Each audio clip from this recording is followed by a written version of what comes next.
Très heureux de reprendre les chroniques en featuring avec Mediapart. Là, je regarde, c'est pas Carla Bruni qui veut m'arracher le micro parce qu'on sait jamais.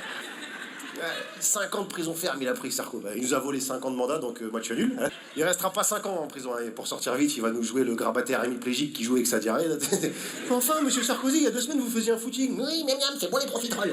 Il est condamné pour association de malfaiteurs. Ça, c'est pas des trucs de président de la République, c'est des trucs d'Al Capone, ça, normalement. Tony Montana, ou de Joe Dalton aussi, ça marche. Mais attention, hein.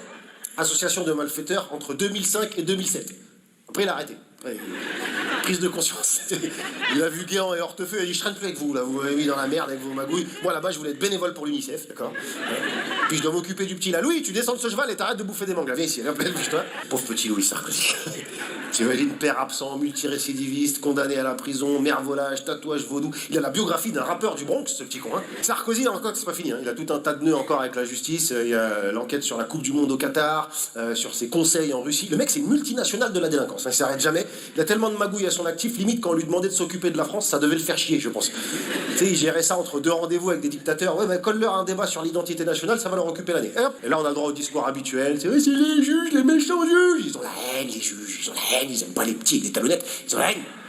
Tout le monde sait que c'est vachement sanguinaire, un juge. Hein. Tu peux te balader la nuit dans la forêt, t'en croises avec des lapins morts dans la bouche et tout. Ils font des messes noires en invoquant le diable. Enfin, laisse tomber, hein, c'est...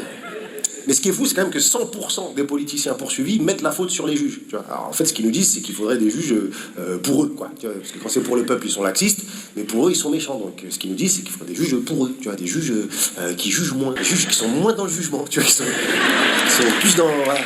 Tu sais, des juges avec de l'empathie, de la compréhension. Ils veulent se faire juger par leur daronne, en fait, c'est pas tard. Hein. Et en plus, lui, il dit que les juges lui en veulent, Sarkozy, mais en même temps, il ressemble quand même vachement au président qui a voulu passer une réforme de la justice qui visait à supprimer les juges d'instruction au profit du parquet. C'est-à-dire qu'il voulait remplacer des juges indépendants par des juges nommés par le président. Voilà, ouais, il est pas con, Joe Dalton. Hein. Il s'est vu dans plusieurs années, il a dit bah, autant que je choisisse ce qui me tombe dessus. Comme. Et puis le pauvre, il a nulle part où se défendre, franchement, à part CNews.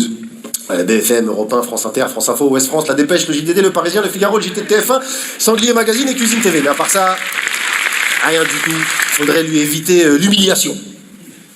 Pourquoi ?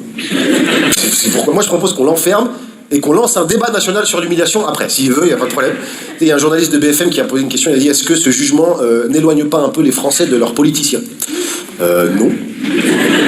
C'est ce qu'ils font qui les éloigne du peuple et qui les rapproche du juge. Du coup, tu vois, heureusement qu'ils ont bien bossé, les juges, hein, grâce au renseignement des témoins clés comme Ziad Takedine, qui est mort, Choukri Ghanem, qui est mort. Béchir Salah, qui s'est fait tirer dessus, les juges en charge du procès qui sont menacés de mort. Est-ce que ce serait pas le moment d'arrêter de parler de cette affaire, hein